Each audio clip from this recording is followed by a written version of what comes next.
And good evening, everybody. I'll let it out real quick to the podcast, our Tuesday night podcast, following our TV show taping here at Joey D's. John Mussone here with head football coach John Peacock. And Coach, we were talking just a few minutes ago about everybody getting out to Palo Davis Stadium for the first home game of the year on Friday nights. Yeah, we're excited about it. Obviously this is, the kids work all year and all off season, and this is their time, their payoff. Chance to show everybody and a chance to perform for everybody. And, and last year being the 25% capacity where not everybody was able to come out and watch the game. This year it's going to be a full capacity. We have, a bunch of new sponsors we have on the fences. Yep. Our fences are nearly filled.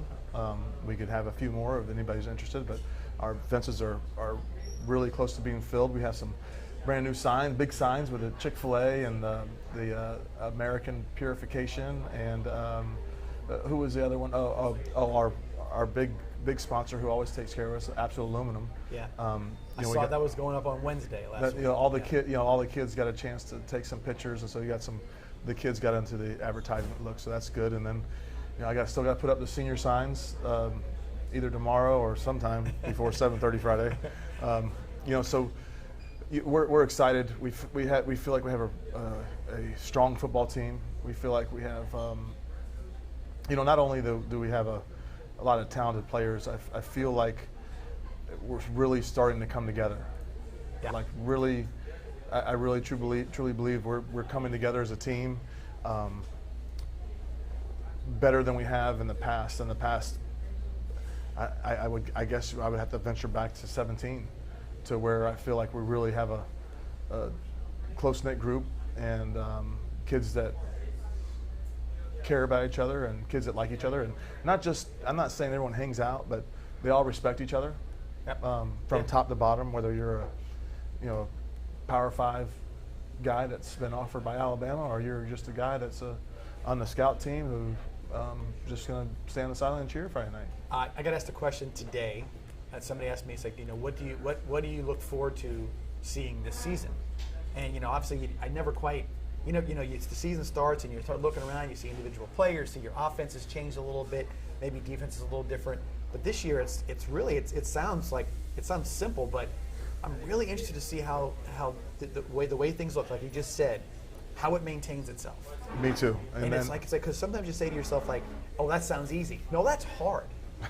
To keep that focus, to keep that energy level, to keep that camaraderie. There's a million things that can kind of go along the way. How do you keep that thing going down the track? And that really interests me because I think that's a difficult thing to do. I would say that is probably the most difficult thing to do as a coach, is to make sure you're providing that atmosphere and that ability to maintain that and that ability to achieve that. Because sometimes, I was watching, what was it called? It's just new on Netflix, Titletown. It's called Titletown. And I'm watching this and I'm thinking, how in the world are those kids going to come together when the person at the top is not the dude is doing this? Yeah. It was after they lost the game and he's just doing your fault, and I was thinking, wow, I wonder how that locker room is. We talk about how you're trying to make sure that you're giving the kids an environment that they can be successful in, and if you're negative, and then who knows what's going on in their life otherwise, that they want to get to that place on that football field where there's a positive. And like we talked about last week, is football is the ultimate team sport, right. And like you can't be doing this, and you definitely can't be doing that up top. And right. When I saw that, I was like, oh my gosh, I can imagine what the locker room is truly like. Yeah, because and again, you're working again in a situation where if that is the case, then there is no focus. The focus is maybe just individually. Yeah. I'll win we'll win if I do this, as opposed to right. What happens if I win. We win if we work together on this, right. Which is a whole different. No, there's no doubt. But anyway, we have a great game slated for Friday night. It's obviously two teams that are in the top 90 teams in the country, depending on the poll. Right. Or the top 60. Right. You know, Max Preps were, you know, 2 top 60 teams. So it doesn't get much better than that. You know, it's going to be a tough battle. Like we talked about earlier, this is a very tough football team that's very well coached. There's a little connection there with me and the head coach. So the head coach, Cameron Duke, was Jeremy Brown. It was his offensive coordinator. Now, Jeremy Brown was our offensive line coach from 1999 to 2006. And he went off to Tallahassee. He went off to north of Tallahassee. Right. He went to Jefferson County. Right. And Coach Brown won a state championship there. And Coach Duke was his offensive coordinator. And then Coach Brown went to Mosley High School, where Coach Duke followed him. And then Coach Duke took over the Edgewater program. And since he's taken over, like, we have a little history with Edgewater too. We played them in 2002 in the state semifinals, which at the time was the biggest game that was ever played at Powell Davis Stadium. Now, they beat us that time, but they kind of fell off the map after that. You didn't hear a whole lot from Edgewater from 2002 to just recently. And as soon as Coach Duke got there, I mean, he turned that program around. I mean, and I'm not saying they weren't good. I'm just saying I didn't hear about them. Right. They could have been a solid football team. They probably were. But he's taken them to a different level where they're playing in state championships back-to-back years. And I think he's only been there 3 years. 3 or 4 years. Yeah, well, that's it. I think you said like their success has coincided with his arrival. Right.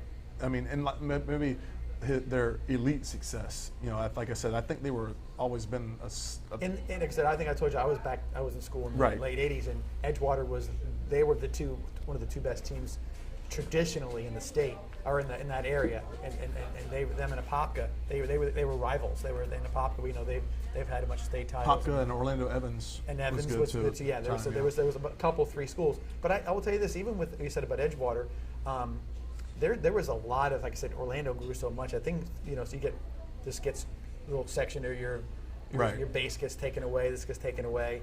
So that could have been a lot to do with it as well. But Orlando in particular, their high school football, my perspective, sort of had a little dip throughout the whole area. I'm sure, with the amount of people moving in. Yeah, you didn't hear a lot about hey, they had a bunch of state championships or something like that, and it didn't seem like that was the case. For a big city, you just have 1 or 2 that always kind of pop off the page. Now that's, you know, you still got Apopka, who's always strong. You got Edgewater. You got Orlando Jones, who it's funny. You know, I played with Elijah Williams, who's the head coach at Orlando Jones, and he played at Florida. Played running back. They moved him to defensive back. And he was a D-back for the Saints, I believe, for years. Yeah. So I played in the Florida Georgia game with him. So we kind of I saw him at a coaching clinic like 3 years ago, like when he first took over. And met with him and his offensive line coach, and I was thinking, I wonder how they're going to do. And he's totally turned that program around. Yeah. Like, I mean, to where they're the real deal as well. Like them and Edgewater. I mean, they battle it out, and I think they're like their games they're playing each other. This is probably going to overtime. Another big name from there. You hear Dr. Phillips quite a bit too. Dr. Phillips. Now, Dr. Phillips, you know, 5-6 years ago was the #1 team in Orlando area, but I haven't heard about Dr. Phillips in the last 2-3 years, though. That's time. So, but they probably are still a good football team. Again, so when Edgewater coming in Friday night, we were talking a little earlier on the coaches show, and this is the first game of the year at Powell Davis Stadium, and we want everybody out there, obviously. The freshman game was last Friday, last Wednesday, the first game at Powell Davis I heard Stadium. It was a huge freshman crowd. Well, listen, that's what I was going to tell you. So if everybody was chomping at the bit to see football, they came out for that freshman game. I was looking down and I was like, my goodness, this is not just the parents, you know, see their kids. There was a lot of people there that night. They had to endure a little half an hour lightning delay, but they all stayed around, and it was festive. I mean, there was some stuff going on. Both their games this week were canceled. I was thinking I'm going to reach out to Coach Schwartz and Coach Skelton and tell them that they need to just play each other. Yeah. Let's get the officials. Let's make it a real game. Play each other. Because, like I said, the freshman team, actually, the game they played against it's a hybrid team. Palmetto played. They have some JV guys, some freshman guys, and they sort of play as a conglomeration. Yeah, it's their JV team. Right. And so our freshman team, I mean, they had them for three quarters. And I heard they had a pretty special They had a guy. Yeah, they had a guy that probably could have done some stuff at the varsity level, and he just basically just got the ball the last. Yeah, Coach Shannon was at the game. He said they got a guy that we can't tackle on varsity. Yeah, he wasn't just juking him. He was like giving him a leg, and then they grab it, he pull out of it, and then he just goes fast as he needed to go. Adam wasn't there. He said he scored on a 80-yard pass. He got called back. Yep. Then he handed it to him and scored on an 85-yard run. It was almost like he wanted to get it to run a lot, so he just got tired and he could get out of the game. He said people asked him, "Why is that kid jogging?" And Larry's like, "He ain't jogging. He's tired. he just scored a second ago." Can't breathe. Yeah, no doubt. But it was a good crowd, and if that's any indication where we're going to see Friday night, that's going to be pretty. I hope so. I hope so. The kids deserve it, and I think you'll hopefully our team will give something for our town to be proud of. And like we talked about 2 weeks ago or last week, how proud I was with not the way we played and not that we won the game, but I was just proud of how they handled themselves and how they were, working for a common goal and were good teammates. And that's, and like we said the other week, there's been plenty of times where we've gone off and beat somebody, and I walk away going, yeah, God, I'm not real happy about what we are right now. So I was real happy, win or lose, last week at how we handled ourselves and how we prepared and how we acted during our game. Yeah, no, like I said, and I mentioned it as well, being asked there earlier today about what am I looking forward to. I'm looking forward to seeing how this focus can be maintained, how that team orientation, how it all works. It's one of those things where you say, well, what fly could get in the ointment? Anything. No doubt. Anything. You know what I mean? It could be anything. And again, individually, you're always kind of hoping that every person. Boo-hoo, why aren't I getting the ball? Could be a million things that can kind of get into that situation, and then all of a sudden it's a whisper here, it's a whisper there. But I think based on what I think a lot of times too, sometimes the kids just latch onto a common goal. They don't realize that they have the same goals, but they do. They recognize the fact that the program winning means as much as anything else regarding individual statistics or whatever it may be. I remember back when I probably told this story before, but Trey Burton was getting recruited by Urban Meyer, and it was like yourself, and I think John Cooley was our OC at the time, and asked, what can we do to make him better? And they said, go win. Teach him how to win.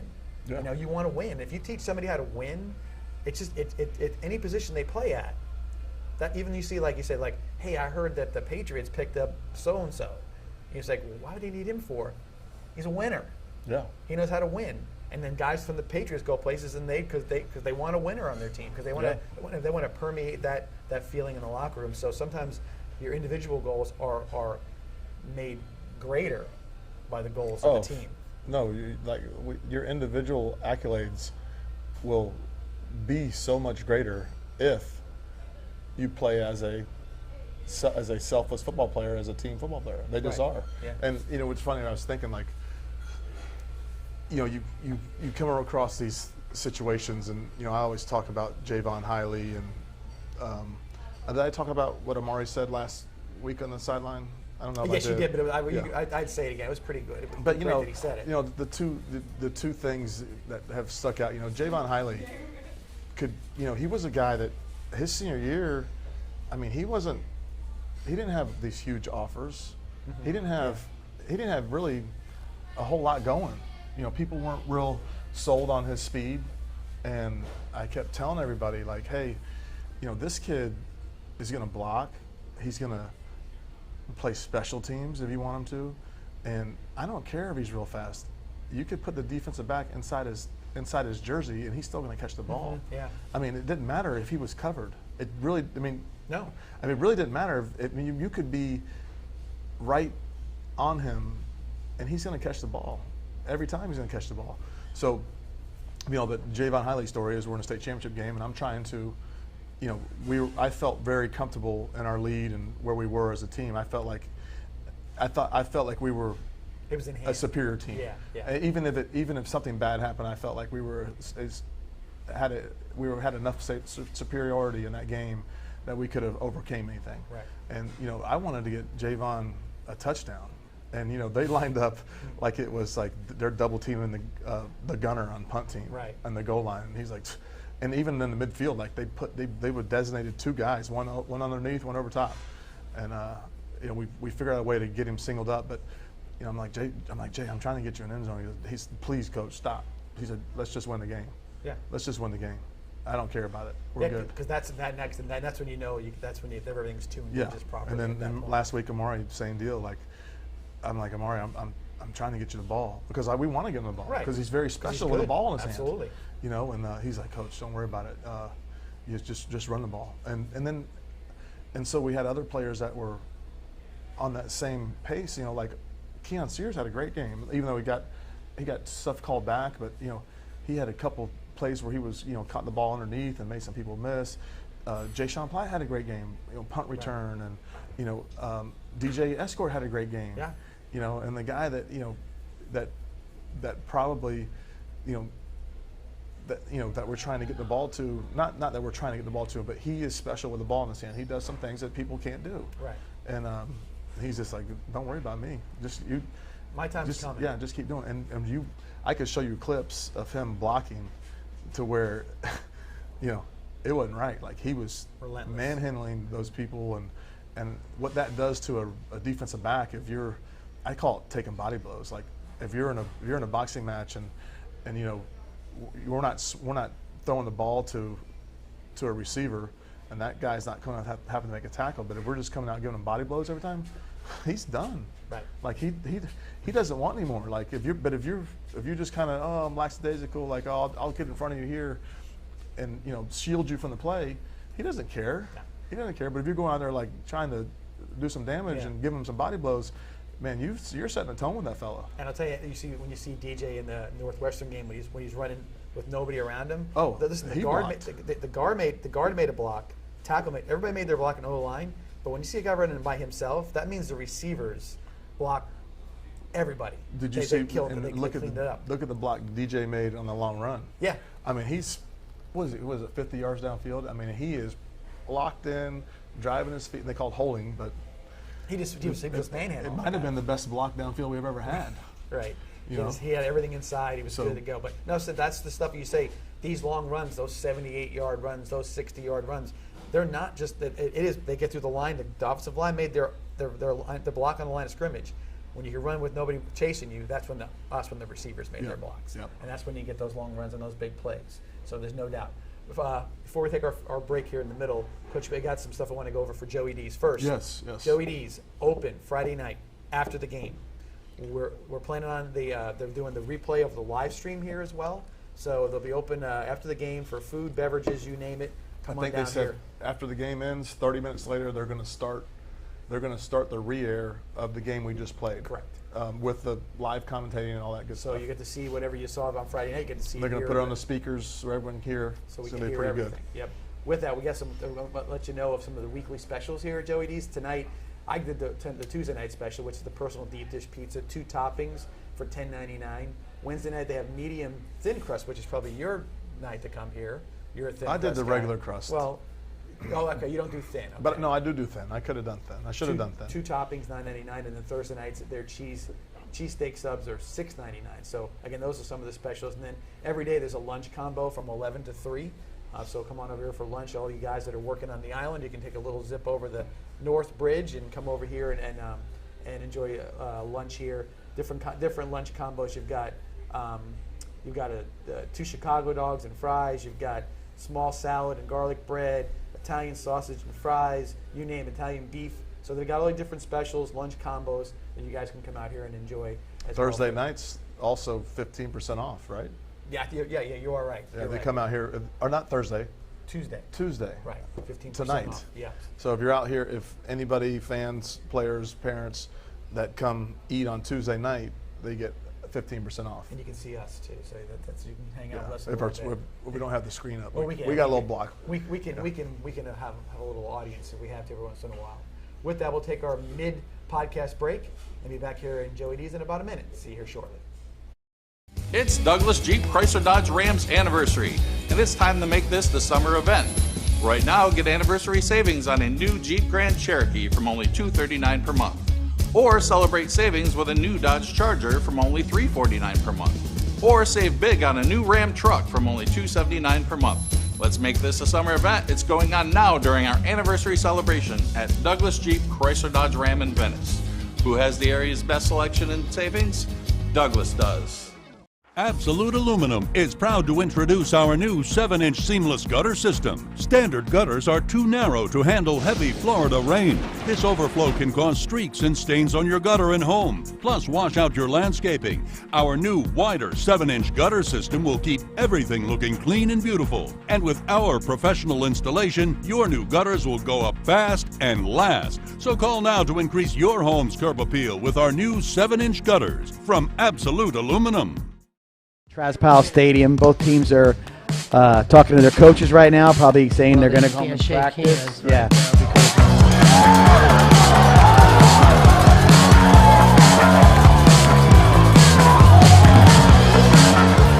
Who breaks the tackle? He can go. He can go. There's nobody there. He's gone. That's DJ Escort right up the middle, and it looks like it's going to be a 74-yard touchdown for the Indians. Brown looking to throw. Quick throw. There it is. There it is. He's wide open. Touchdown.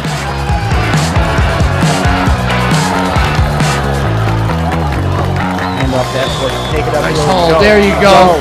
Look at. Oh man, that's beautiful. That's right on cue. Yeah. Run the ball, get him there, and he's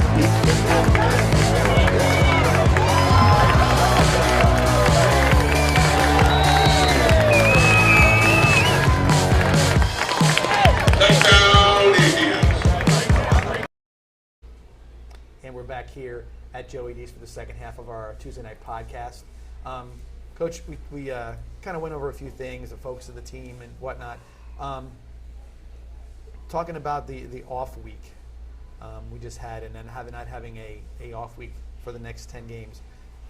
I mentioned, hey, this is the train gets rolling, but I guess it's going to give you some ways to try to figure out how to get the rest where they need some rest, and how to kind of finagle a little time here and there, but based on, again, maybe who you're playing or where you are physically at that time of the year.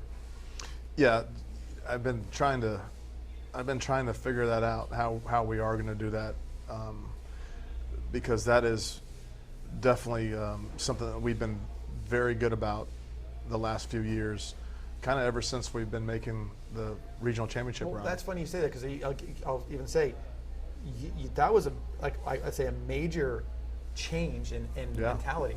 You know, you geared down some of your conditioning big time, and to the point where you sort of not that it's less, but again, a lot of it is. Well, we don't condition as a team. Like we do not run after practice. We never condition. I feel like if you practice hard, you're going to get all the conditioning you need. Because again, we talked about in the coaches show, our tempo in practice is faster than it can be in the games. So the kids are gonna, if the kids are given effort, which we're on them every snap about effort and finishing. If they do that in our practice, they're gonna be fine as far as conditioning goes. So we don't ever condition during the week. Only time we condition is for people that leave towels out on the floor or on the table, or aren't taking care of little things, which unfortunately there was a towel on the floor today. So it happens. Tomorrow we might have to run. Well, it's funny you say that, because it's not that that high school mimicked the pros, but in some ways the pro mimicked college and high school. Pros, when the NFL ends, those guys didn't do anything other than for years except go back to their second jobs back in the 50s and the 60s, but they really didn't get in shape. Summer camp or training camp was to get in condition. Right. Okay. Now they have OTAs. They have all these different stuff. They have little things that make sure their weight's okay. It's a year-round job. High school and college, you stop in November, December, and you can work out. But then you have 15 practices or whatever it is, and you have a spring where you're playing football again. Right. And you are doing some conditioning. You're doing some stuff. So there's that you have an all year round potentially to keep everybody in shape. Nobody's rolling in August and like, no, Coach, right, I was on right. the couch playing video games all year. I'm ready to right. play now. But being in game shape is different. Now, if you already are in shape, which our kids are already in shape, it reduces that time period dramatically. Because it is, you can't emulate a game as far as being physical like that every play in and play out. Sure. So us being in shape, it just reduces the time it takes us to get in game shape. So early on, we're usually have a huge advantage to us in all the games because we already are in pretty good shape. Like I said, like we were saying earlier, like that is very, that's one thing I have been thinking about as far as, how are we going to pull off, because I think we've always had our off week the last couple years, like week 7. Yeah, it's usually about week 7, just like mid-October. Yeah, week 7, and we're able to, maybe practice 2-3 days, and we've also had, I've also been able to pull off on 2 or 3 game weeks where we're only practicing 2 or 3 days on a game week, right. Giving them off a day here or there, which I think is so beneficial in the long run. And a lot of coaches, when we start in the playoffs, we don't practice a whole lot now. I mean, we start stretch at 2:45, and we're off the field at 4:15. Now, when we get in the playoffs, it's going to be more like we're off the field at 3:55. I mean, we're hour and 5 minutes, and because how much you're not going to see. I mean, you've been practicing for you're grooved in 14 weeks. Yeah. Like, if you can't play cover 3 by now, you probably shouldn't be in the game. Right. If you don't know how to run our 3 plays that we run on offense, you're probably shouldn't probably not be in the game. Right. So there's only so much, and I think what a lot of young coaches or the older coaches get caught up in is oh, it's a big game this week. We got to be out here for 3 hours. Ramp it up. God, I can't imagine being in for practice for 3 hours. Like I don't know what I would do for 3 hours. Yeah, we couldn't keep practice the way we practice for 3 hours. But yeah, we repeat, and then you're out there and like everybody's just standing around. But when I first started coaching, we did that. We practiced a whole offensive practice, and we practiced a whole defensive practice, and then we did special teams. I mean, and it was a 3 hour. We started practice at we think we got out of school earlier back then, like at 1:55. I mean, there would be some times where we were out the field at like 5:30. I'm like, God, what would we do now if we did that? Like 5:30, my wife would be where the heck are you at? Yeah. What's going on? Yeah. Right. No doubt. Because but that's the idea. Like you said, the evolution of what everybody does. Right. You're at the point where you say, hey, we talked about it not long ago. You said 07 I formation. Yeah. You didn't throw the ball 63 times in a game or anything like that, and now all of a sudden you're adaptable. You've adapted with the times, or you've adapted with what works. A lot of times you say to yourself, you didn't get to that conclusion in regards to tempo and in regards to practice until you had to kind of work through everything, and that's really kind of how things build. Right. And again, that's what I said. So now you're at that point where you're like, okay, we've figured out some things, and as far as how we conduct our business. Now in game, there's game planning, there's all the different stuff. But as far as the consistency, it is the practice. It is how we practice. It is the focus of the team. Right. It is all the other things. And I think talking about this year's team being already in that focus mode, I think it's because you got kids that have been around the program for a few years and whatnot, and the new ones come in and are like, this is how it works, and they're like, okay, and they all get in. They all get in line because it's a consistency. If you don't get in line, you got to get off. You got to get the playground. And I can only imagine, like I said, it's we can no lie. I mean, it's hot. It's going to be hot for another 4 more weeks, and well. When does it get cool? I'm talking like crazy hot, like yeah. But I'm an optimist too. There's some days I walk out of the locker room and I'm like, oh my gosh. And you can imagine, because you know how kids feel. They're like, oh, helmet on. This is going on. A helmet gives you cover. You don't need any suntan lotion. But I would tell you that I think sometimes as kids I got to feel good, like, hey, I got to put in an hour and so much time or whatever else it is, and we got a kid, Atkins. He needs a relather, and he goes back in. Oh, he is so fair skinned. I mean, he's got a relather every 20-30 minutes out there. Well, like I said, that's good. He's making sure he's not going to have any issues when he gets older, because that's when he gets sure. You. Also, so we talked about the earlier about getting focused and everything else, but it's going to be interesting to see how it all plays out this Friday night. So we are very much into the idea that this is going to be a super football game on Friday night. Yeah, we're excited, and our area we saw Riverview played a big game last week. Went to Seminole, who was a defending 8A state championship champions, and they lost I think 30-6 maybe or something like that, somewhere around there. And then Palmetto's game got canceled. Yeah, the second week in a row because the other week they were rained out. Everyone in the area was rained out. Yeah, that was the Kickoff Classic. Yeah, they didn't play anything. Sarasota beat Barron Collier. By the way, I saw Sarasota got their new turf field. That was nice. Very nice. Yes. Big S in the middle of it, looked nice. Yeah. So like I said, because I was a little thrown off, I'm like, is that Sarasota? But that's how it's all progressing. Yeah. And we'll talk about that someday, when we'll get in line for that situation. And Mooney beat Booker like 36-0. I want to say those are all the area games. Excuse me. Port Charlotte won, right? Or do they play? I'm not sure. They're not playing this week. It's funny how you have a week off and then you don't really, yeah. You're not really there to gather around and check I didn't all that usually stuff out. Usually on our off week I'll go see a game, but the game I wanted to see was in Orlando, so I didn't go. I didn't go to see any games this week. I want to say Charlotte didn't play, but maybe they did. But even with that, again, we're now we're starting. Now we're up. Now we're up. Our district. I just want to talk about our district. Our district, we had Lakewood Ranch won, Sarasota won. I don't know about Gulf Coast. Riverview won. No, lost. Riverview lost, and I don't know about Gulf Coast. And that's it. That's all our district. I'll have to look and see. But fingers crossed. Hopefully, we don't have anybody else cancel on us. I'm not going to cancel any games. We'll line up with our JV, our freshman group, to play if we have to. So I was waiting to bring this subject matter up. We talked about it earlier. So this is a podcast. We need to talk about stuff. So let's talk about Bishop Sycamore. So we actually have, I don't know if you guys are out there who know the story. There's sort of like I wouldn't call it is it fictitious? It's not fake. I think, well, maybe it is fake. So there was a team, this team, Bishop Sycamore, out of Columbus, Ohio. We have Coach Peacock actually got approached by this team last year.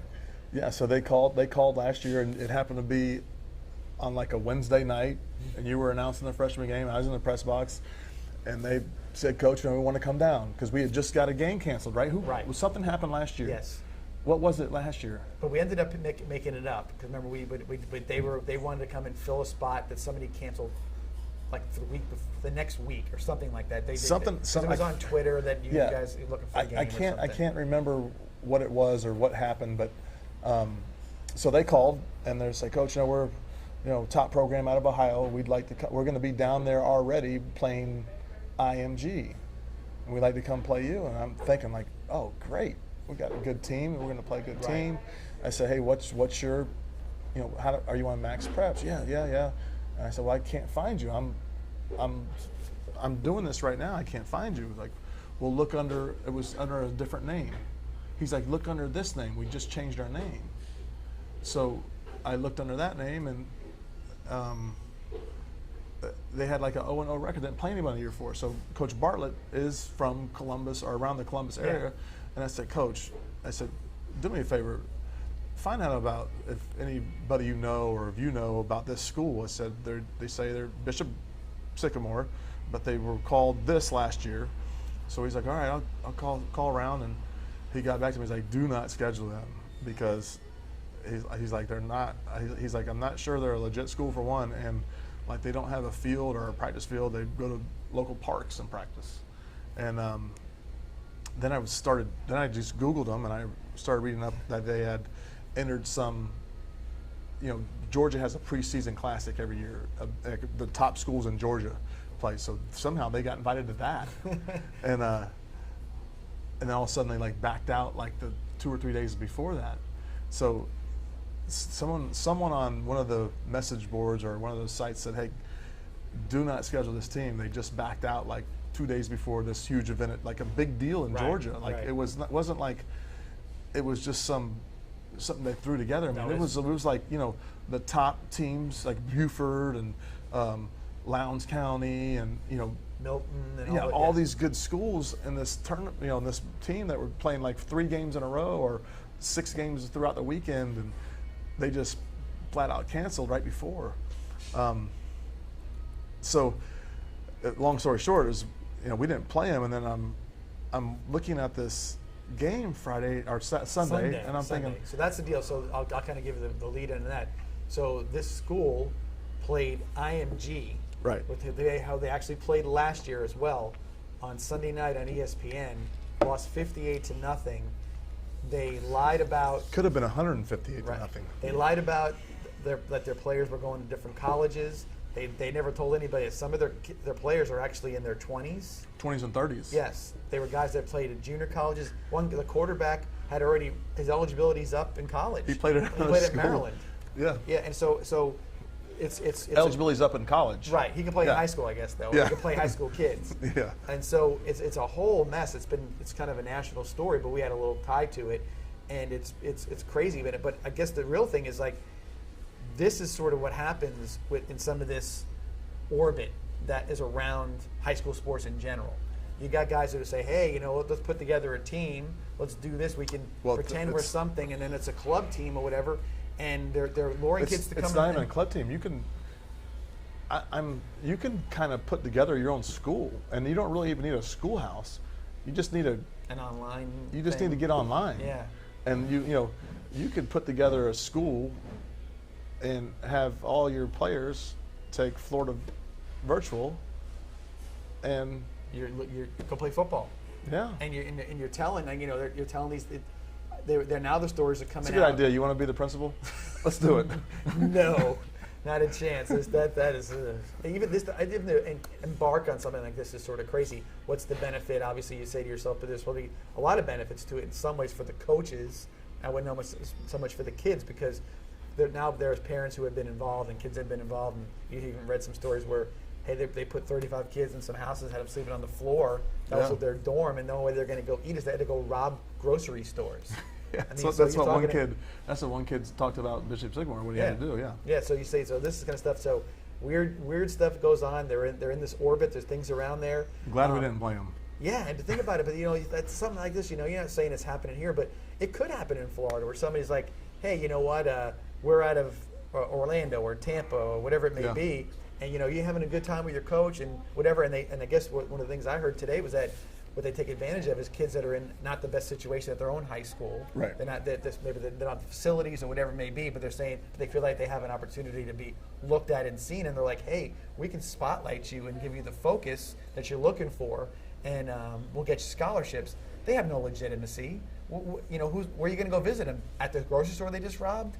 You're not going to go do that. Right. So it doesn't make any sense. But this is sort of how the weirdness is, and you and I talked about this, maybe not in the podcast, but at some point in time, all these sort of weird things that are happening are sort of a little bit of a byproduct of the IMG effect. Yeah. Because you got kids coming in and legitimately going to a place that's a high school, and it's really a sports facility in a lot of cases. But then they do what they do. They do it well. They do it legitimately. They don't want to play in any state championships, whatever. They're sort of the globetrotters of high school football. I have a real. I guess I get the IMG part. Like, I understand it, but as a coach, and if I'm a recruiter and I have 2 guys that are exactly the same, and one's at IMG, playing against other teams that are, every team they play they're gonna outmatch every team. Absolutely. There's not gonna be a whole lot of. The second stringer is an All-American. Yeah. He's 6'7", 300 pounds. You gotta be able to fight through some things, and then you have another guy over here who's on a 6-4 football team, and he's fighting his heart out every night just to win a game, and then you got the same build, same athletic ability over here at IMG, who is not competing. There's no adversity. He's just going out and I'm showing my skills. Well, this guy's competing his butt off. Now, this guy over here, he might not have to block downfield. He might not have to do everything right. No, because that guy's going to run. He might not have to be on punt team. The third string tailback is, he's going to Penn State, and he don't need to have anybody blocking downfield for him. You can watch him make a play. And then the other guy over there is competing his tail off. I'm taking this guy, and he's loyal to where he's at. It ain't like IMG's taking freshmen and making them All-Americans. Right. IMG's taking All-Americans. Right. Same with our friends down south. Right. So that's just it. So the ripple effect, that's what I'm saying. So you got these schools that are doing this, and a guy can say, hey, I can do similar to what they're doing down there, but this guy's in Columbus, Ohio. He pretends to make something up. He can sort of dupe in so many cases. I think you're tricking somebody. You're tricking ESPN in this case. Well, that's what that's what he sold. That's what was the selling point. The kid said the selling point. He said he was going to be the IMG of the Midwest. Right. Now, and that's the thing. By the way, I just remember why they called us Clearwater International Academy. Remember, they canceled on us last year. We never played them. They were on our schedule, and there was a cancellation for whatever reason. It was 2 years ago. It wasn't last year. It was 2 years ago, and you're right. We put the wrong date down. We did play Clearwater International last year. Right. We did play them last year. Okay. It was towards the end of the year. We put it on them pretty good. But, right. That's right. It was 2 years ago. We had screwed up. It might have been me, or somehow the dates got screwed up. Right. And then we'd had that opening. Yep. And who did we play in place of them? We did play our 10 games, right? Yeah, we played. Was it Trinity Christian? We picked up Trinity Christian. We picked up Trinity Christian because of a hurricane. I want to say. But we picked up another. That was 3 years ago, though. We picked up somebody else. It was another school that had I want to say last year or whatever it was. There was an issue, and we did pick up somebody. Yeah, we did. But what wasn't from too far away. But we did pick up somebody. Yeah. But anyway, that being the case, it's a story that I'm like, what do you know? We were touched by that situation in some way before it, and probably if you had known. You turn it on Sunday night. I'm like, well, I didn't know. Wait a second. I didn't know. You know how I found out is Bartlett called me. Said, "Hey, that team that's a team that you asked me to look up." And and I heard some stories today about how that one of the kids quit because they didn't have uniforms, and you said they looked like they got a couple of cans of spray paint. No, all their helmets were different. Their face masks were different. They spray painted their helmets. I was like, you got to be kidding me. Yeah, so this is a situation, like I said, buyer beware. There are legitimate schools that are doing it. They do it the right way, whatever their purposes are. And they played Friday night and lost. That's the other part I was going to get to. They had these kids / men play a game on Friday and then play a game on Sunday again. Yeah. And that's just not. I mean, you're never going to. The NFL with all the COVID situations last year were very concerned that they had games going to happen on a Tuesday, and the other team they were going to push the game that they were played on Sunday to a Monday so they could have enough time to rest. Yeah. When you have a day to rest and go play, now you're not like you're playing a slouch. Oh, when you're 30, you need more than a day to just get out of bed. Absolutely. So they're going to go play IMG. I mean, that's just insane. So anyway, I guess you could see that small world. When you can find out that there's a point in time when these particular guys, this particular school / whatever they are, club, reached out to Venice to see if they could come down and play here at Kyle Davis Stadium. But we figured it out, or you figured it out, and it looks like ESPN and a couple other people couldn't quite figure it out before the game actually happened. But it's weird. It's a weird place right now. Again, and it's unfortunate, but you can talk people into some stuff sometimes, and you're like. Make a promise and nobody bothers to check into it, and that's what happens. So, all right, Coach. Well, anyway, Friday night, 7:30. Everybody, come on out. I think everybody's really looking forward to a home game, big crowd. You'll see a fantastic football game on Friday night. Yeah, kids are excited. Really want to see a big crowd, so they're excited for that Friday night, and you guys come out and see. You'll see a great game as well. We are live streaming as well. Fiber and Aspect Media. The link is on the VeniceIndianFootball.org webpage, front page. I think you click on the icon there for the game. You can buy the individual game. I believe they can still buy season passes, guys. Is that the case? Yeah, everybody still can get a season pass. Even if you don't buy it even if you're coming to the game and you're a parent, I think that's a pretty cool thing to have because it's like they're on TV and it's a broadcast. They really do a nice job. So it's not like you won't be able to. It's not ever going to be access to the public. I mean, you have to purchase it, and if you purchase a season, you'll be able to have that. How does it work, guys? Do you have it forever? We haven't figured that out yet. Well, at least you have it for a year. We've only been doing this for a year, so the people who did it last year have it forever. As long as we keep using the subscription service, then yes. So, as of right now, you'll have it forever.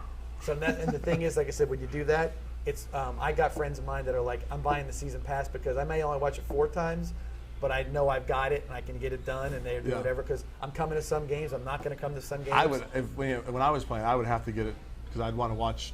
I want to watch myself on TV. Well, absolutely. So you again, parents, players, whatever, we're getting views as of that night, and then there's like hundreds of more views the next day, right. which is cool because you can go back and watch what you just did. And it's great, for grandparents that aren't in town or in the area. Well, that's why we started it. Is for the fans that really aren't in our area. We have fans that live in Venice, and they're like, I can't climb the beaches anymore. I can't. It's hard for me to do certain things, and they can go home, and once they figure it out, it's on the TV. It's a fantastic option if that's the case. But again, I think it's cool, and we when we did the game in Miami Northwestern, we had Pete Dombrowski as my color analyst, and Pete sort of getting some text messages because. Could you see over the table? No, that's why he was monitor only. He's like, how do you know what you're looking at? Because he's trying to look over the thing. I'm like, I can see it on the monitor if you want to look at it. We had to sit on top of the cell phone books. Guy, he wasn't as media savvy as me. He's like, how do you see that? I'm like, oh, there's a big TV screen right in front of you. You can look at that. But it was, but he was like, he was doing shout outs, and it's like, it was kind of like, because people were from Georgia, Alabama, you name it. The people were like texting and said, this looks great, everything's cool. Yep. And so we were able to kind of do that. So yeah, it looks good. Are we, as far as our we're definitely high definition, but it's 4K or no 4K? Right now it's 1080. 6K. 1080. Yeah. Well, 1080 is all I need. It's 6K. How'd you guys do that? HD 60. So that's cool. It's 6K. Same as ESPN, same quality. So ESPN quality, which is it's top of the line. It's top of the line. So you guys you can watch that and get some insight, and then you can watch it the next day and see how things went and rehash plays and whatnot. You could actually be like a coach and go there and grade the block you made or whatever you want to do. Yeah. Just get ahead of you guys before they can. I mean, it's like, well, the kids have huddle, but still, it's a little different if you watch the broadcast. You have ground level shots, and it's just different. It's different. It's different. Okay, with that, guys, Friday night, don't forget, 7:30, Pal Davis Stadium. We'll see you guys here next week for the podcast from Joey D's. Thanks for joining us. We'll see you here next week.